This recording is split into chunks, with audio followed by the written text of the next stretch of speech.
Asia and the Pacific is a really big, diverse region, like more heterogeneous than many of the other regions. So it's quite difficult to generalize. But having said that, a big one is very rapid urbanization. So the areas of cities that are getting built up and expanding is growing at a very fast rate. Second is rising inequality, which is actually linked to the city's point, because you're having a lot of fancy high-rises that are right next to quite low-income blocks of buildings where people are living in very different conditions, like a mile apart. So that's another one. And then the third is people are getting very connected. So even though they may not have a computer, but their way of getting the internet is mobile first. So with their mobile phones, they're getting on Facebook and sometimes Twitter or Line, depending on what country they're in. And it's very common for even a number of middle-income Southeast Asian households to have more than one phone for one or two members of the family. So this is quite interesting considering the different kinds of income levels that you're seeing across Southeast Asia or across Asia and the Pacific. I think the key development challenges, there are a couple of them.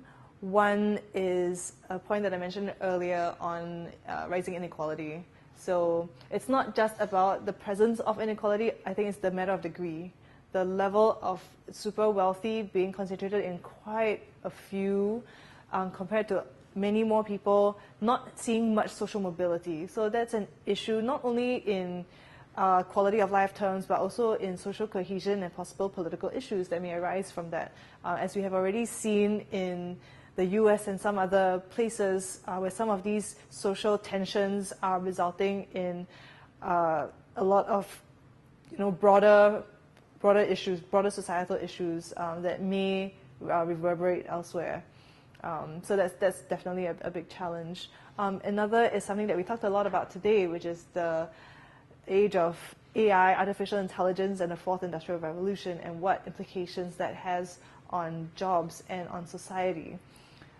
So that's something that it seems that a lot of people are concerned about, but not everybody has really wrapped their heads around it. So then what does the fourth industrial revolution mean? What is AI, and what is the nature of the technology that takes over jobs, and what kind of jobs and what parts of those jobs? And so then that leaves the question of what kind of human jobs will there be in not too long a future away.